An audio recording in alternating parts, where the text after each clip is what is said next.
성경에서 보면 그 세상을 상징하는 나라들이 좀 소개가 되는데 그 대표적인 것이 애굽과 바벨론입니다. 성경에 역사적으로 보면 애굽이라는 나라, 현재도 있지만 애굽과 바벨론이라는 이름들이 등장할 때 결국 그것이 실제적인 나라이기도 하지만 우리에게 상징적인 의미를 보여주기도 합니다. 두 나라가 공통점이 있다면 두 나라 모두 이스라엘을 포로로 잡았던 나라들입니다. 시대적으로는 애굽이 먼저 이스라엘을 포로로 잡았었죠. 그래서 우리가 출애굽기 하면 이스라엘이 애굽의 포로로 잡혔다가 탈출한 이야기를 써내려간 것이고, 그렇게 시간이 한참 흐른 후에 이제 이스라엘이 범죄함으로 솔로몬 시대 이후에 두 나라로 나뉘어지잖아요. 북이스라엘과 남유다. 그때 이 남유다를 포로로 붙잡았던 것이 이제 바벨론입니다. 이 두 나라의 어떤 그 세상적인 관점으로서의 좀 차이점이 있다면, 애굽이 세상으로 비유할 때는 이 세상의 부요함, 세상의 어떤 즐거움이 이제 애굽으로서 상징이 되는 거예요. 바벨론이라고 한다면 세상의 음행, 음란, 하나님을 대적하는 것, 범죄, 이런 것들이 영적 바벨론으로서 상징이 되는 겁니다. 그래서 성경에서 애굽을 표현할 때와 바벨론을 표현할 때 둘 다 세상을 의미하는 것이지만 더 구체적인 의미로는 이렇게 좀 나누어 줄 수 있다는 거예요. 예를 들어서 제가 좀 설명을 드리면 히브리서 11장 26절에 보면 믿음의 조상들에 대해서 이야기할 때 모세에 대해서 이렇게 설명을 합니다. 모세에 대해서 모세가 그리스도를 위하여 받는 수모를 애굽의 모든 보화보다 더 큰 재물로 여겼으니 이는 상 주심을 바라봄이라. 자, 모세는 예수님 시대 사람은 아니죠. 하지만 모세도 메시아 그리스도에 대한 기다림이 있었던 사람입니다. 그래서 그가 본래는 애굽의 왕자로 자랐잖아요. 하지만 그가 애굽의 모든 보화보다 더 큰 재물로 그리스도를 맞아들였다는 거예요. 여기서 두 가지 의미를 받아들일 수 있는데, 모세도 메시아에 대한 소망이 있었구나. 또 한 가지는 애굽은 보화가 가득한 곳이구나. 이렇게 애굽은 세상 부요함, 이 즐거움을 상징한다는 것을 말씀드리는 겁니다. 그러면서 이 애굽에서 종살이하던 이 이스라엘 백성들이 참 거기는 고통스러운 시간을 보냈지만 거기에서 그들이 본 것은 다 넉넉한 것이었어요. 자기들 몸은 힘들었지만 나일강의 물이 항상 넉넉했고 그 물을 통해서 사람들이 살아가는 삶의 환경이 다들 넉넉한 것만 봤어요. 그래서 광야 행진을 할 때 조금만 어려움이 있으면 그 사람들은 말버릇이 뭐였어요? 다시 애굽으로 돌아가는 것이 낫겠다. 거기에서 삶은 참 고통스러웠는데 거기에서 눈으로 본 것은 참으로 넉넉한 것이었기 때문에 이 삶의 실제가 아니라 그 눈으로 본 것만 부러워서 거기로 돌아가는 것이 낫겠다. 자꾸 이런 마음이었어요. 그래서 하나님이 모세를 통해서 이스라엘 백성들에게 교훈을 줍니다. 너희는 다시 애굽으로 돌아가면 안 된다. 절대로 그 땅으로 돌아가면 안 된다. 신명기 17장 16절에 이런 말씀이 기록되어 있어요. 병마를 많이 얻으려고 그 백성을 애굽으로 돌아가게 하지 말 것이니, 그러니까 말과 그에 관한 것들, 전쟁에 쓰는 무기들, 그런 것들을 얻으려고 이스라엘 백성들을 다시 애굽으로 돌아가게 하지 말아라. 이는 여호와께서 너에게 이르시기를 너희가 이후에는 그 길로 다시 돌아가지 말 것이라 하였습니다. 일단 애굽에서 나온 백성들은 절대로 애굽으로 돌아가면 안 됩니다. 하나님께서 오늘 우리에게 동일하게 주시는 말씀이 이거예요. 너희는 이후로는 다시 그 길로 돌아가지 말 것이라. 이 애굽은 세상을 상징하는 거예요. 세상의 부요함, 세상의 즐거움, 이런 것들을 말하는 거예요. 그러니까 우리도 영적 애굽으로 다시 돌아가려고 하는 성향이 있어요. 우리가 예수님을 믿지만, 이렇게 예배를 드리지만 우리의 마음이 여전히 세상이라는 애굽, 거기 어떤 부요함, 풍요함, 이런 것들에 우리의 눈과 마음이 빼앗길 때가 많이 있다는 거예요. 몸은 교회에 와 있지만 다시 내 몸이 그 애굽으로 돌아가려고 하는 습성이 있다는 거예요. 그러니까 하나님께서 우리에게 너희는 다시 이후로 그 길로 돌아가지 말아라. 예수님 모르던 그 시대로 돌아가지 말라는 거예요. 예수님 알게 됐으니 그 안에서 참된 자유와 기쁨과 소망을 누리면서 살아야 된다는 겁니다. 여러분, 그래서 우리가 애굽이라는 이 세상의 즐거움을 바라보지 말고 우리에게 유일한 구세주 되시는 예수님만 바라보며 살기를 주님의 이름으로 축복합니다. 여러분, 이렇게 애굽이 세상 부유함, 세상 즐거움의 상징이라면 이 바벨론은 세상의 음행, 음란, 죄악, 하나님을 대적하는 것, 이런 것들로 바벨론이 사용이 됐어요. 요한계시록 14장 8절에 보면 이런 말씀이 기록이 되어 있습니다. 또 다른 천사 곧 둘째가 그 뒤를 따라 말하되 무너졌도다 큰 성 바벨론이요 모든 나라에게 그의 음행으로 말미암아 진노의 포도주를 먹이던 자로다. 마지막 때에 바벨론이 무너집니다. 바벨론이라고 하는 세상이 무너집니다. 왜 무너진가 했더니 이 영적 바벨론이 세상의 모든 나라들에게 음행을 저질렀다는 거예요. 그의 모든 음행으로 말미암아 그의 음행을 받아들인 사람들은 다 포도주로 진멸당한다는 거예요. 포도주와 같이 막 피를 튀기는 진멸을 당한다는 거예요. 이 바벨론의 음행으로 인하여서.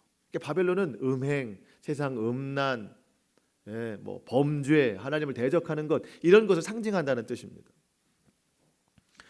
그래서 우리 마음에 하나님보다 하나님 더 사랑하는 것이 있다면 그건 영적 음행이에요.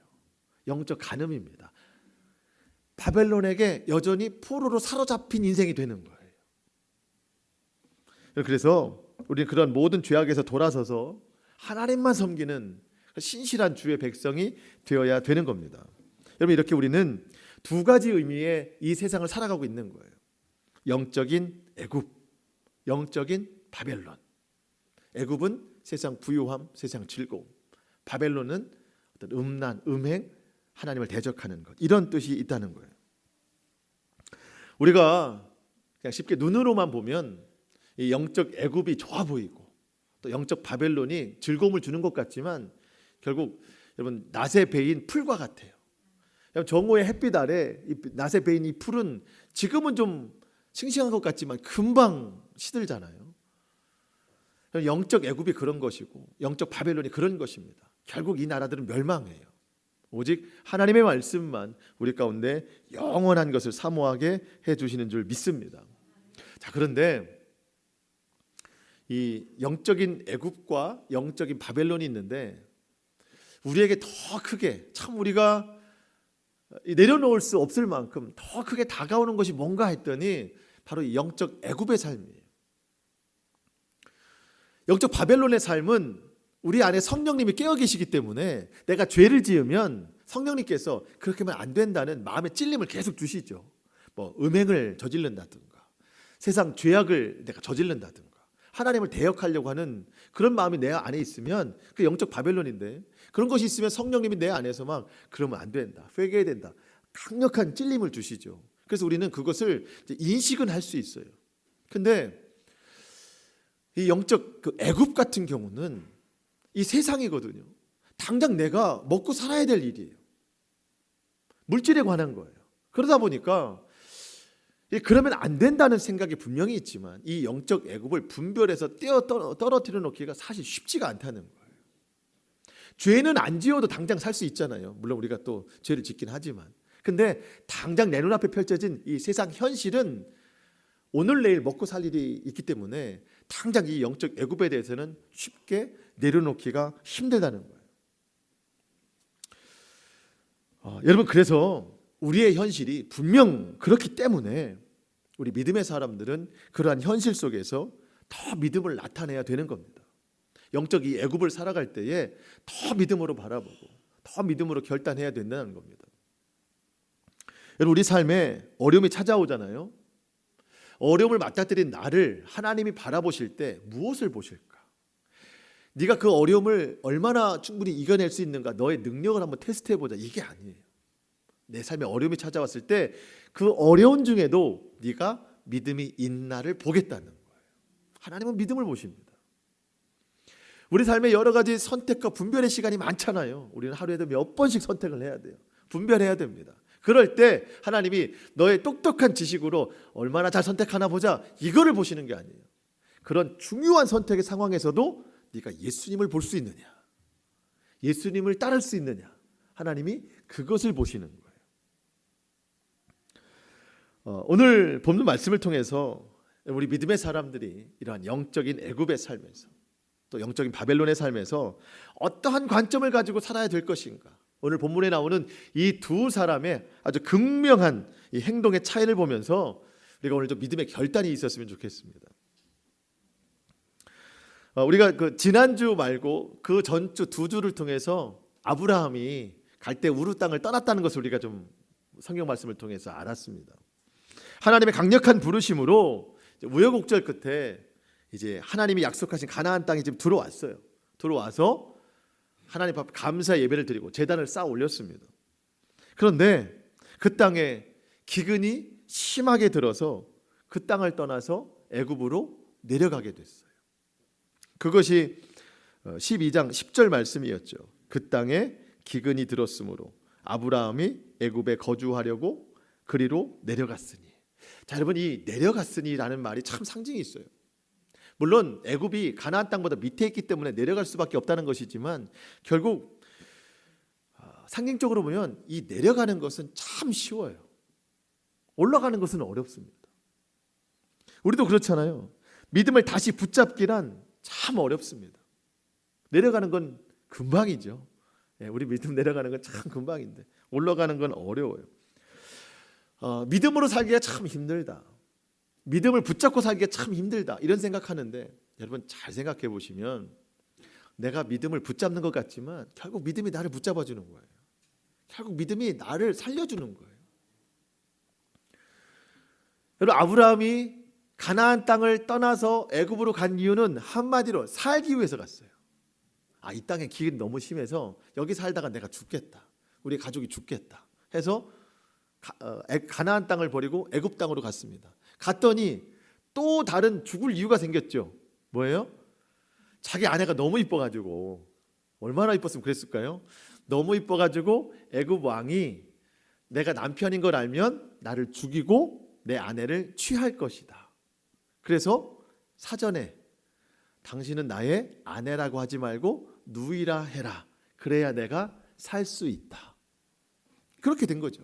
이 모든 사실, 이게 거짓말이라는 것을 애굽 왕이 다 알게 됐습니다. 그렇죠? 여러분, 그런데 애굽 왕이 아브라함을 죽이기로 작정했다면, 여러분, 남편이었기 때문에 죽일 이유와 지금 모든 거짓말이 다 들통난 이 이유, 어느 것이 더 죽일 이유가 크겠어요? 사실은 거짓말이 들통난 것이 더 크잖아요. 다 들통이 났어요. 애굽 왕이 얼마나 화나는지 몰라요.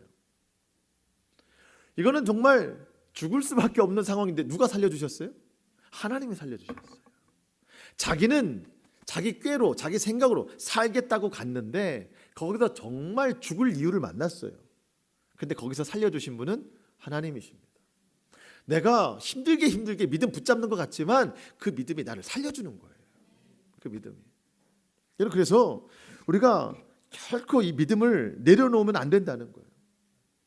모든 것을 믿음으로 판단해야 되는 겁니다. 아브라함이 그렇게 쉽게 애굽에 내려갔지만 그 애굽에서 얻은 풍성한 재물보다 더 큰 영적인 풍성한 것을 가지고 다시 가나안 땅에 돌아옵니다. 13장 1절 말씀, 아브라함이 애굽에서 그와 그의 아내와 모든 소유와 롯과 함께 네겝으로 올라가니. 아까 내려갔죠? 이제 다시 올라왔어요. 우리는 주님이 다시 오시는 날 주님과 함께 하늘로 올라가는 사람들입니다. 그런 것으로 볼 때 우리는 올라가는 신앙이 있어야 돼요. 늘 올라가야 됩니다. 자꾸 내려가면 안 돼요. 애굽으로 내려가면 안 되고 세상으로 내려가면 안 돼요. 올라가는 신앙이 돼야 됩니다. 여러분, 아브라함이 대단하다고 우리가 여기는 것은 그에게 허물이 없어서가 아니에요. 그의 믿음이 늘 온전해서 그런 것이 아닙니다. 당장 내가 살겠다고 애굽으로 내려간 것도 불신앙이고 자기 아내를 누이라고 속인 것은 믿음의 차원이 아니라 인간적으로도 그러면 안 되는 것이죠. 그런데 왜 성경은 아브라함을 대단하다, 하나님께서는 이 아브라함을 대단한 믿음이다라고 말씀하시는가? 이유를 봤더니 딱 하나예요. 돌아서는 게 빨라요. 돌아서는 게 빨라. 내려갔다가 올라가는 게 빨라요. 이게 아브라함의 대단한 점입니다. 하나님께서 애굽에서 있는 그 아브라함에게 그것 가운데 영적인 교훈을 주셨어요. 그래서 아브라함을 살려주셔서 빨리 나가게 하십니다. 그래서 아브라함은 본래의 자리로 돌아오는데 어디로 돌아오나 봤더니 3절과 4절 말씀해 보니까 예전에 가나안 땅에 처음 들어왔던 그 땅에서 예배를 드렸던 여호와 이름을 불렀던 베델과 아이 사이, 거기 장막 쳤던 그곳으로 지금 다시 올라왔어요. 그러니까 처음 하나님 만났던 곳, 거기로 다시 올라왔습니다. 왜냐하면 거기에서 하나님을 정말 찐하게 만났기 때문이에요. 2절에 보니까 아브라함에게 가축과 은과 금이 풍부하였더라. 아내를 누이라고 속인 이후로 이제 애굽 왕이 그 아브라함에게 막 후대했잖아요. 선물을 줬잖아요. 엄청 많은 선물을 줬습니다. 사라를 얻기 위해서. 그런데 자, 이게 다 거짓말이라는 것이 들통이 났어요. 그럼 그 악한 애굽 왕이 이 줬던 선물 어떻게 해야 돼요? 뺏어야죠. 그 맞잖아요. 이거는 아니 선물만 뺏는 것이 아니라 목숨도 뺏어야 될 일인데, 여러분 놀랍게도 그냥 그 선물을 다 주어서 내보냈어요. 왜 그랬을까요? 이 애굽의 바로 왕의 그 악행으로 인하여서 하나님께서 그 애굽에 뭔가 병을 내리신 거죠. 재앙을 내리신 것이죠. 너무 고통스러운 거예요.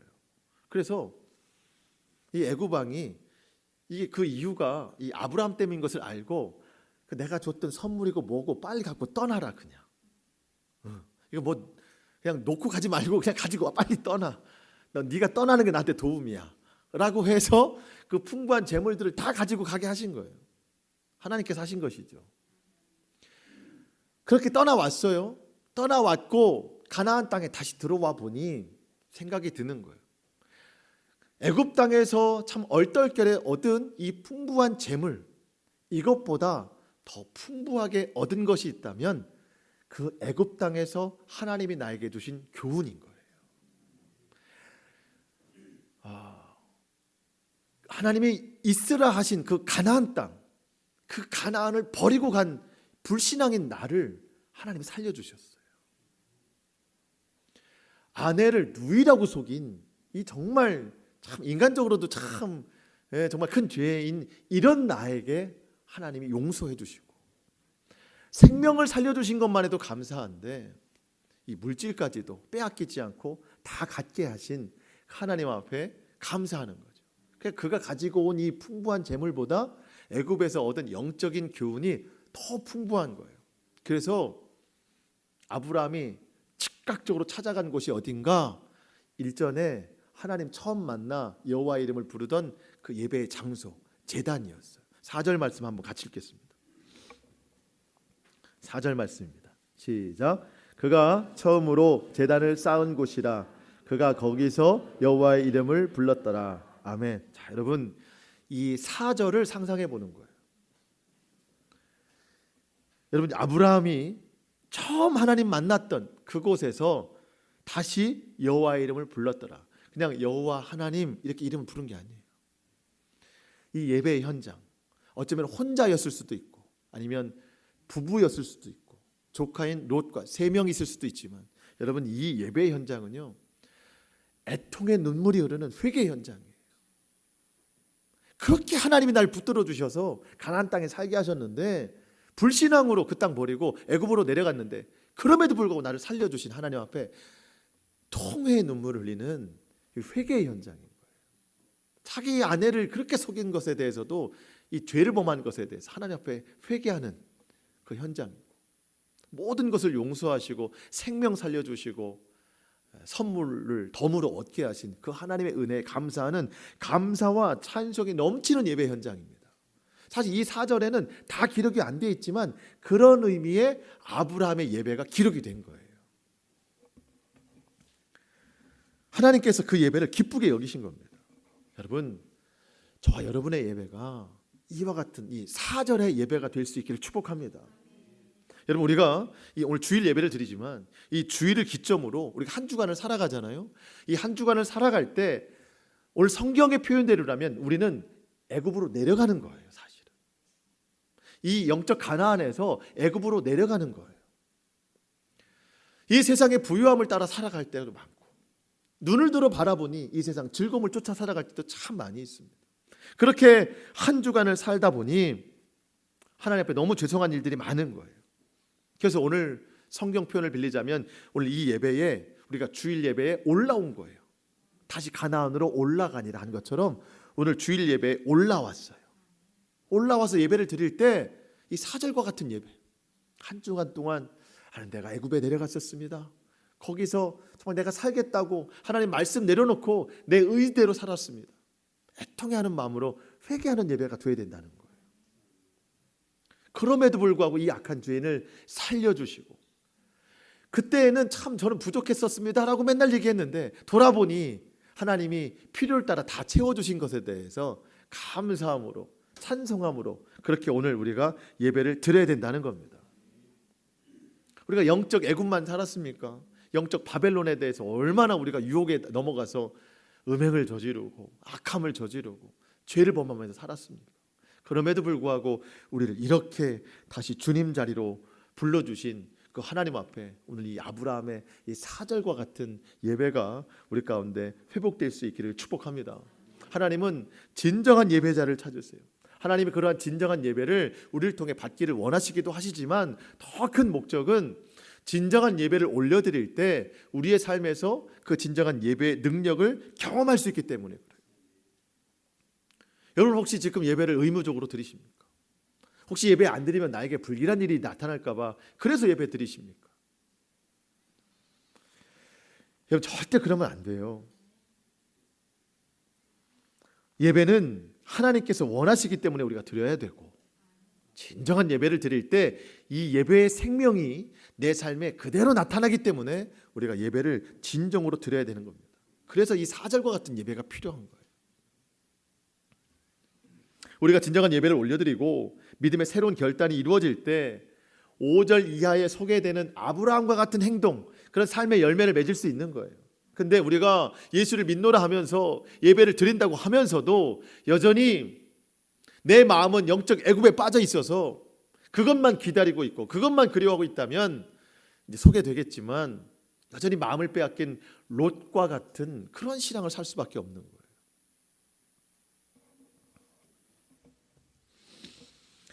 자, 말씀드린 것처럼 아브라함과 그의 일행이 애굽에서 나올 때 풍부했었습니다. 여러분, 5절 말씀 보시면 아브라함의 일행 롯도 양과 소와 장막이 있다.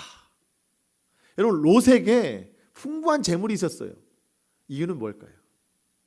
힌트는 5절에 있어요. 지금 보신 거죠? 무엇 때문에? 누구의 일행이었기 때문에? 아브라함의 일행이었기 때문에. 굳이 이렇게 설명할 필요가 사실은 없어요. 아브라함의 일행이었기 때문에. 여러분, 롯이 재물을 취한 게 아닙니다. 그냥 뭐 아브라함과 같이 있었으니까 뭐 떨어졌겠지, 이게 아니에요. 하나님이 아브라함에게 복을 주셨어요. 너는 복이 될지라. 네가 축복하는 자에게 내가 복을 내리겠다. 여러분, 이 롯이 어려서부터 부모를 잃었잖아요. 그래서 뭐 할아버지랑 살다가 할아버지 돌아가시고 삼촌이랑 살게 되는데 얼마나 측은하게 여겼겠습니까? 아브라함이 이 롯을 측은하게 여겼어요. 그랬더니 하나님께서 그 아브라함의 마음을 아시고 롯에게도 축복하신 거예요. 그래서 아브라함의 일행이 돼서 복을 받게 된 것입니다. 여러분, 롯은 아브라함과 함께 있으면서 이 모든 과정을 다 함께 했습니다. 하나님의 역사하심도 다 체험했어요. 그럼 어떻게 해야 되는지 다 알거든요. 배웠거든요. 근데 결정적일 때 하나님에 대한 믿음을 내려놓았어요. 과정은 이렇죠. 오늘 보면 6절에 보니까 그 땅이 이 두 사람이 동거하기에는 땅이 너무 부족하다, 물도 부족하다 해서 서로 싸우는 거죠. 아브라함의 종들과 롯의 종들이 서로 싸웁니다. 왜? 내가 맡고 있는 짐승에게 더 좋은 풀과 물을 먹이겠다. 해서 이제 서로 싸우는 건데, 여러분 이 7절 말씀에 그 내용뿐만 아니라 참 중요한 구절이 들어가 있어요. 7절 말씀에. 7절 말씀 보시면 그러므로 아브라함의 가축의 목자와 롯의 가축의 목자가 서로 다투고, 여기까지거든요. 사실은 이게 이유예요. 근데 또 가나안 사람과 브리스 사람도 그 땅에 거주하였는지라. 아브라함이 조카인 참 나이도 한참 어리죠. 롯에게 우리가 서로 친족이니까 내 종과 네 종이 서로 싸우게 하지 말자. 네가 좌하면 내가 우하고 네가 우하면 내가 좌하리라. 이렇게 말할 수 있는 여러 가지 이유 중에 그중에 대표적인 이유가 여러분 그 땅에 가나안 사람과 브리스 사람이 함께 있었다는 것 때문에. 여러분 아브라함은 원래 가나안 사람이 아닙니다. 그렇죠? 히브리 사람입니다. 딴 데서 이사 왔잖아요. 근데 이 가나안에 원래 살던 원주민이 가나안 사람, 브리스 사람이에요. 이 사람들도 자기들 나름대로의 신이 있어서 그 신을 섬기던 사람들입니다. 제사를 드리던 사람들이에요. 그런데 어느 날 아브라함이라는 사람이 가족들과 함께 이사를 왔어요. 왔는데 조용히 와서 사는 게 아닙니다. 갑부예요. 재물이 너무 많아요. 소문이 날 수밖에 없습니다. 우리나라 사람이 아니에요. 근데 저 사람이 와서 예배를 보니까 생활하는 걸 보니까 자기가 믿는 신에게 가는 곳마다 예배를 드려요. 가나안 사람, 브리스 사람과 다른 신에게 가는 곳마다 예배를 드리는 거예요. 제단을 쌓는 거예요. 아브라함이 그렇게 믿었던 신이 누구예요? 하나님입니다. 하나님. 아브라함 그렇게 생각하는 것이죠. 하나님을 믿는 사람들끼리 그의 소유 때문에 서로 다투는 모습을 이방 사람들에게 보여주지 말자. 그래서 아브라함이 롯에게 먼저 선택권을 준 겁니다. 여러분 당장 자기가 맡고 있는 가족이 있고 또 짐승들이 많이 있는데 그 많은 짐승들에게 먹여야 할 풀과 물에 대해서 선택권을 아주 어린 조카에게 넘겨준다는 것은 사실 쉬운 일이 아닙니다. 착해서 그런 것도 아니에요. 뭐 착해요, 뭘 착하기는. 아내를 누이라고 속였는데. 착해서 그런 것도 아니에요. 애굽에서 얻은 영적인 교훈 때문입니다. 더 정확히 말하자면 사절에서 드렸던 예배의 결과예요. 잠깐 흐트러졌던 믿음, 애굽에 내려갔던 그 잠깐 흐트러졌던 믿음이 다시 한번 애굽의 영적 교훈을 통해서 가나안으로 올라가게 되는 영적인 힘을 얻게 된 거예요. 흔들리지 않은 믿음이 된 겁니다. 그러면서 그 하나님 앞에 우리 믿는 사람들끼리 서로 다투는 모습을 가나안 사람, 브리스 사람에게 보여주기 싫은 거예요. 그래서 그러한 참 쉽지 않은 결단을 내리게 된 것입니다. 여러분 참 예배의 결과는요 놀랍습니다. 저와 여러분의 삶에 이러한 예배의 결과가 나타날 수 있기를 축복합니다. 여러분 진정한 예배는요 생명력이 있어요. 이 말씀, 이 예배를 내 마음밭에 심습니다. 그러면은 100배, 60배, 30배의 결실을 맺어요. 그 결과가 이렇게 나타난 거예요. 아브라함에게. 여러분 한 주간 동안 우리가 살면서 이런 일들 많잖아요. 세상에서. 근데 우리는 어떻게 해요? 나부터 라는 생각 많이 하잖아요. 근데 정말 진정하게 예배를 드린 사람들은요 아브라함과 같은 이런 행동을 할 수 있더라는 거예요. 온유와 겸손의 열매를 맺습니다. 배려하는 사람이 돼요. 세상을 바라보지 않습니다. 주님만 바라봅니다. 주님만 바라본다는 것은 충성의 열매를 맺겠다는 거예요. 자비와 양선, 우리가 성령의 열매를 맨날 외우기는 하지 그것을 실천하기는 어렵잖아요. 하지만 진정한 예배를 드린 사람은 삶에서 자비와 양선의 열매를 맺어요. 우리 모두의 삶에 그 애굽의 욕심으로 인한 다툼이 다 사라지고 예수 그리스도를 향한 진정한 예배로 솟아오르는 생명력이 있는 저와 여러분의 열매 맺는 삶이 될 수 있기를 축복합니다. 여러분 우리의 모든 삶에 하나님께서 이런 것을 요구하시는데 아브라함은 그걸 참 잘했어요. 이 4절의 예배의 결과를 잘 해냈어요. 근데 여러분 롯을 보십시오. 얼마나 신중해지는지 몰라요. 몇 신중한지 아시죠? 9절 말씀 아브라함이 얘기하잖아요. 자 롯아 네 앞에 여러 땅이 있지 않느냐. 한번 좀 눈을 들어봐라. 나를 떠나가라. 네가 좌하면 나는 우하고 내가 우하면 나는 좌하리라. 롯이 이 제안을 받고 엄청 신중해졌습니다. 무엇이 신중해졌나요? 그래도 삼촌인데 이 제안을 받고 내가 먼저 하면 될까 안 될까? 이게 아닙니다. 어떤 땅이 좋은가? 정말 신중해졌어요.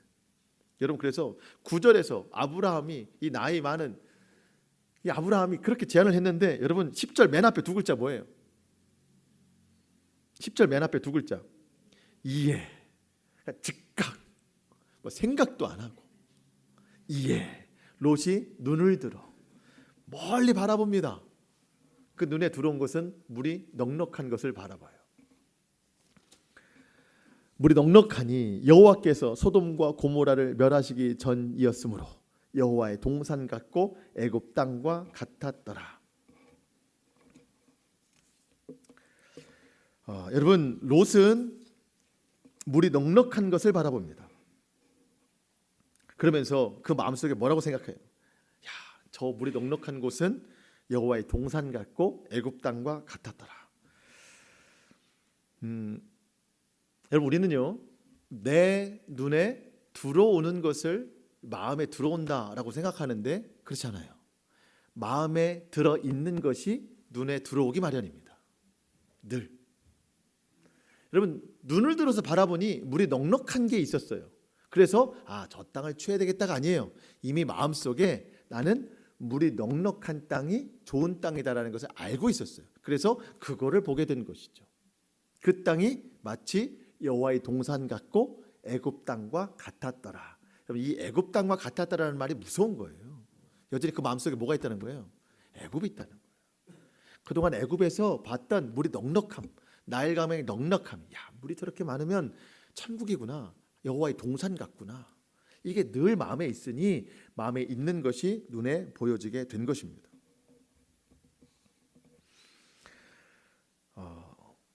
아브라함이 이런 제안을 할지 몰랐죠. 사실은 나보고 먼저 하래. 그랬더니 지체 없이 마음에 있던 게 튀어나오는 거예요. 만약에 롯이 아브라함과 함께 다니면서 이 믿음의 여정 가운데 하나님을 마음에 품고 있었다면, 여러분 즉각적으로 하나님 앞에 물어봤겠죠. 하나님 주시는 말씀을 들었겠죠. 근데 전혀 그게 없었어요. 몸은 아브라함을 따라다녔지만 여전히 마음은 애굽에 있었습니다. 여러분, 오늘 본문 말씀의 시작 13장 1절에 아브라함이 애굽에서 그의 아내와 모든 짐승보 다 올라오니 이렇게 됐잖아요. 우리가 지금 보는 성경이 이렇게 됐지만 예전 성경, 한글 개역 성경에는요, 세 글자가 더 들어가 있어요. 아브라함이 애굽에서 나올새. 이 나올새라는 세 글자가 예전 성경에 있었는데 지금 성경에 빠졌습니다. 저는 이 말씀을 드리고 싶어요. 아브라함은 애굽에서 나올새, 몸과 마음이 다 나왔어요. 몸과 마음이 다 나왔어요. 근데 롯은 몸은 나왔지만 마음은 나오지 않았어요. 이 차이예요. 그래서 여전히 마음이 애굽에 있어서 눈을 들어본 적 애굽과 같은 것만 바라보는 것이죠. 이게 영적인 세상이라는 뜻입니다. 모든 판단의 기준이 애굽에 있었어요. 여러분, 우리 예수님 믿어도 아브라함처럼 믿는 사람이 있고요, 롯과 같이 믿는 사람이 있어요. 예배를 드려도 마음과 몸이 다 온 사람이 있고 몸만 와 있는 사람이 있어요. 마음은 여전히 애굽에 있는 것이죠. 여러분, 하나님이 어떤 믿음을 기뻐하실까요? 하나님이 어떤 예배를 받으실까요? 그리고 그렇게 드려진 예배의 차이는 분명하게 나타납니다. 롯이 선택하여 간 땅은 어떤 땅이에요? 소돔과 고모라입니다. 그냥 물이 넉넉한 것만 봤지 그 땅에 13절에 보니까 여호와 앞에 악하여 큰 죄인이더라. 이 소돔 땅에 그렇게 큰 죄가 있는지는 몰랐어요. 왜냐하면 마음에 물이 넉넉한 세상의 부요함만을 꿈꾸고 있기 때문에. 여러분, 우리 그럴 수 있는 거예요. 우리가 예수 믿어도 세상의 부요함만 꿈꾸면 자꾸 우리 마음은 세상을 향해 있는 거예요. 근데 그 세상은 악해 있다는 것까지는 보지 못하는 거예요. 우리가 오늘 13장 읽었잖아요. 바로 뒤에 14장에서 이 롯이 들어간 그 소돔 땅이 또 다른 이방 나라로부터 침략을 당해서 포로가 됩니다. 이 롯이 붙잡혀요. 그때 아브라함이 이 롯을 구해내죠. 롯이 가지고 있는 재물까지도 구해줍니다. 조금 더 넘어가면 이 소돔과 고모라 땅에 음란과 음행이 가득해서 하나님께서 벌을 내리시는데 하늘에서 유황불이 떨어지잖아요. 그러니까 아브라함이 그때도 또 하나님, 이 소돔과 고모라 땅에 의인이 있으면 멸하시겠습니까? 50명 부태가지고 점점 좀 줄잖아요. 왜 그래요? 롯을 살리기 위해서 그런 거잖아요. 롯은 간신히 나왔지만 그의 아내가 나오다가 그 세간에 관심이 아직도 아쉬움이 많아서 뒤를 돌아보다가 소음기둥이 됐잖아요. 여러분, 롯의 인생이 처참해집니다. 자, 우리 그렇게 생각할 수 있어요. 롯이 분별 없이, 믿음 없이 악한 행동을 했기 때문에 하나님이 벌하셨구나. 여러분, 이게 아닙니다. 롯이 그 땅을 찾아 들어간 거예요. 롯 때문에 벌을 내리신 게 아닙니다. 그 땅 자체가 벌 받을 땅인데 롯이 눈을 들어서 그냥 보기 좋아서 자기가 자기 발로 걸어 들어간 땅입니다. 롯의 마음속에 늘 그 생각이에요. 애굽 땅이 여호와의 동산과 같다. 야, 저렇게 물이 넉넉하니 에덴 동산이 저랬겠지. 세상의 부유함 우리 바라보면서 저게 진짜 천국이지. 무슨 논리인가요? 예수 믿으면 잘 돼야지. 예수 믿으면 복 받아야 돼. 예수 믿으면 성공해야 돼. 이런 논리예요. 롯의 신앙이 이겁니다. 당연히 예수 믿으면 잘 돼야지. 복 받는 신앙, 성공 신앙. 여러분, 우리가 예수님 믿어서 잘 된 것은 하나예요. 신분의 변화. 하나님의 자녀가 되는 권세를 주셨으니. 여러분, 이거 외에는 다른 설명이 없어요. 세상에서 잘 되고 복 받고 성공하고, 여러분, 이게 아닙니다.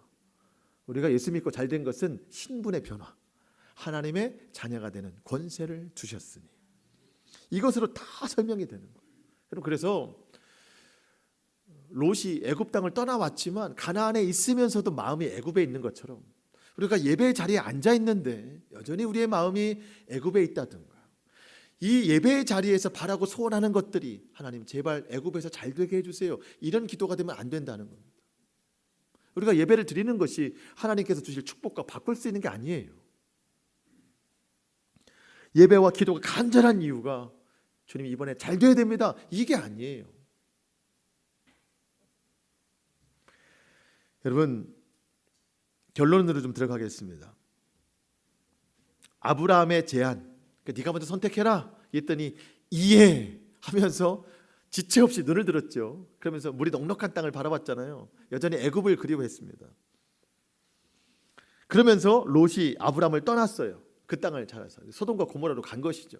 뭐 결론은 아까 말씀드렸지만, 그때 롯이 떠나고 여전히 롯과는 비교했을 때 좋지 않은 땅에 남아있는 아브라함에게 하나님께서 이렇게 말씀하십니다. 14절, 롯이 아브라함을 떠난 후에 여호와께서 아브라함에게 이르시되 너는 눈을 들어 너 있는 곳에서 북쪽, 남쪽, 동쪽, 서쪽을 바라보라. 보이는 땅을 내가 너와 내 자손에게 주리니 영원히 이르리라. 아멘. 여러분, 결론입니다. 내가 눈을 들어서 보느냐, 아니면 하나님이 눈을 들어 바라봐라 할 때까지 기다리느냐예요.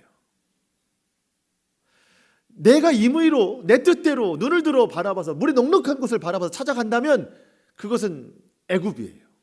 그것은 소돔과 고모라예요. 소망이 없어요. 그런데 내 의지, 내 뜻 참고 기다리고 믿음으로 인내했더니 결국에는 하나님께서 너의 눈을 들어 바라봐라. 네가 보이는 모든 것을 다 너에게 주겠다. 하나님은 반드시 이렇게 역사하십니다. 이때를 기다리는 거죠, 믿음의 사람들은. 믿으십니까? 하나님은 반드시 말씀하세요. 이 눈을 두는 것이 내 의지냐, 하나님의 말씀에 따른 것이냐, 하나님은 반드시 역사하십니다. 내가 먼저 움직이면 불신앙이에요. 하지만 하나님께서 말씀하시는 대로 움직이면 믿음의 순종이 되는 겁니다. 그런데 참 중요한 것은 먼저 움직이는 것도 불신앙이지만 이렇게 하나님이 눈을 들어 사방을 봐라, 내가 보이는 모든 것을 너에게 주리라, 이 말씀을 못 믿는 것도 불신앙입니다. 여러분, 믿으셔야 돼요. 하나님이 반드시 하십니다. 이렇게 축복의 말씀을 듣고 아브라함이 한 건 뭘까요? 아까 그 롯은 이해하면서 떠나갔잖아요. 아브라함은 여러분 18절 이해 나오죠. 결국 맨 끝에 뭐예요? 여호와를 위하여 제단을 쌓았더라. 결국 예배예요. 또다시 예배의 자리로 돌아옵니다. 왜? 예배의 능력이 뭔지 알기 때문에. 세상을 향해 빠르게 움직였던 롯과는 다르게 아브라함은 다시 예배의 자리로 돌아옵니다. 예배를 통해서 능력을 경험했기 때문에. 자, 오늘 우리의 믿음을 한번 점검해 봅니다. 그리고 오늘 이 말씀을 우리 마음밭에 심습니다. 네, 마음밭에 심어야 돼요. 그래야 열매 맺죠. 나는 아브라함인가? 나는 롯인가? 나는 가나안에 머물러 있는가? 애굽으로 내려가 있는가? 다시 올라오더라도 여전히 몸과 마음 거기서 다 나올세 다 나왔는가? 아니면 여전히 내가 예수 믿고 또 예배를 드린다고 하지만 몸만 그렇지 마음은 여전히 애굽에 머물러 있는가? 여러분 우리 잘 살펴봐야 됩니다. 주님, 오늘 이 롯의 모습 속에서 저를 많이 발견합니다. 그러면 회개해야 돼요. 다 내려놔야 됩니다. 몸과 마음이 나오고 오늘 아브라함처럼 이렇게 출애굽, 여러분 온전히 애굽에서 나와야 돼요. 온전히 바벨론에서 나와야 됩니다. 그래서 오늘 완전히 온전한 출애굽 신앙으로 하나님 앞에 기쁨 되어드리고 삶에서도 놀라운 능력을 나타내는 저와 여러분 될 수 있기를 주님의 이름으로 축원합니다. 아멘. 기도하겠습니다.